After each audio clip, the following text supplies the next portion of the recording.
Welcome with us for listen a new story. We made beautiful stories and we shared every days. And if you have some kind of stories we gonna made it for you, just share it with us in the comment below, or in the email. Now let's go to office and start the story of today. The people of Sodom were prosperous and thriving. In such success people often diverge to the wrong path away from Allah. They got involved in many sinful activities, one of which being homosexuality. Allah then sent Prophet Lut to help the city of Sodom. The story of Sodom is also mentioned in the Jewish and Christian faith. Prophet Lot, was born and raised by his uncle Prophet Ibrahim, may peace be upon him. Prophet Lut loved, respected and believed in Ibrahim's message even when everyone ridiculed him. Ibrahim, together with Lut, often traveled far, across land and sea, trying to invite and spread man to the fold of Islam. During Ibrahim's and Lut's migration to Palestine, they received the divine decree of Allah that Lut had been chosen as a prophet and messenger for the people of Sodom. Allah instructed the new prophet to travel to the city of Sodom, located on the border of Jordan and Palestine, and summon the transgressors back to the worship of Allah. Sodom was a thriving city that was visited by many travelers, merchants and businessmen for trade. However, Sodom was also the most corrupt city with the highest criminal activity during the time. Travelers passing Sodom were often waylaid and robbed of their belongings, and sometimes were mercilessly murdered. But, the most notorious act of evil that was committed by this corrupt nation was homosexuality. Homosexuality was introduced into the world by the people of Lut. None in the history of mankind had ever experienced or practiced homosexuality before Sodom. This shameful practice was the norm amongst this nation, and the entire population engaged in it. They were immensely proud of their conduct, spoke openly about it, and engaged in these immoral behaviors out in the open. Pleased with the prophethood and his new mission, Prophet Lut soon settled in Sodom and began to devise ways to bring his people into the fold of Islam. He was well aware that his nation was the most corrupt nation of that time, but he held firm faith and hoped and prayed that they would soon see the error of their ways and enter into the path of Allah. Soon Prophet Lut approached the men of the city and reminded them of their Lord. Will you not fear Allah and obey Him? Verily, I am a trustworthy messenger to you. So fear Allah, keep your duty to Him, and obey me. Puzzled, the men of the city began discussing amongst themselves. This man has entered our city, and is telling us to cease what we are doing. Clearly, he is gaining something out of this. Prophet Lut replied, no reward do I ask of you for it. My reward is only from the Lord of the worlds. Prophet Lut then broached the matter of homosexuality and informed them that it was indeed an immoral practice. He said, do you approach males among the worlds, and leave those whom your Lord has created for you as your wives? Nay, you are a people of transgressing. Prophet Lut then informed his people that he would never agree to be a part of such a practice, and warned them of a severe punishment from Allah. He said, I am indeed, of those who disapprove with severe anger and fury your action of sodomy. The men and women of Sodom became very angry at Lut's speech. They began to discuss amongst each other, planning to drive Lut away from their city. They then warned Prophet Lut, if you cease not, O Lut, verily, you will be one of those who are driven out. Prophet Lut became distressed. After years and years of inviting people to Islam, not one person in Sodom had entered the fold of Islam. The only Muslim household in Sodom was Lut's house, and not all its occupants were Muslims. Lut and his daughters were steadfast in their religion, but his wife continued to be among the non-believers. So Prophet Lut raised his hands to the heavens and prayed, my Lord, support me against the corrupting people.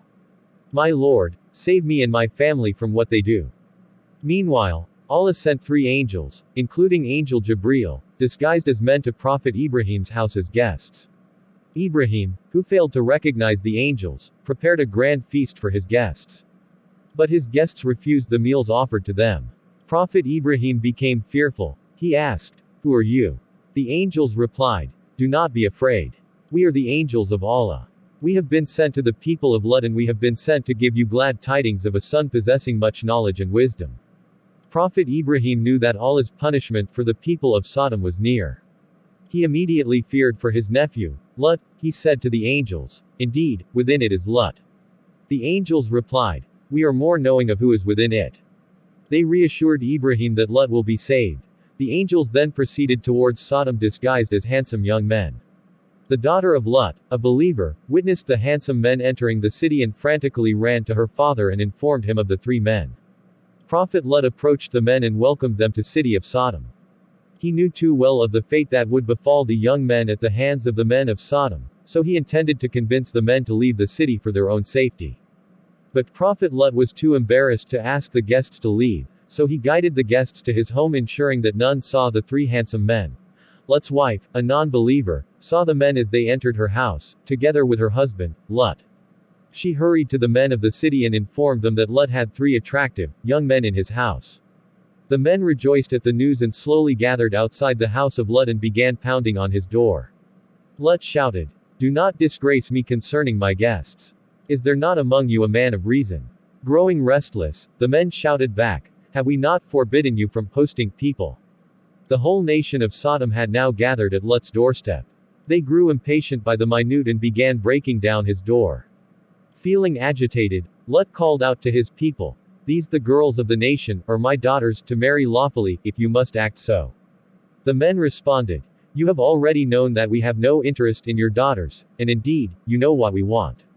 Prophet Lut became helpless against the corrupt people.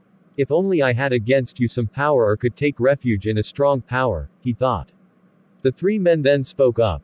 "O Lut, indeed we are angels of your Lord, therefore they will never reach you."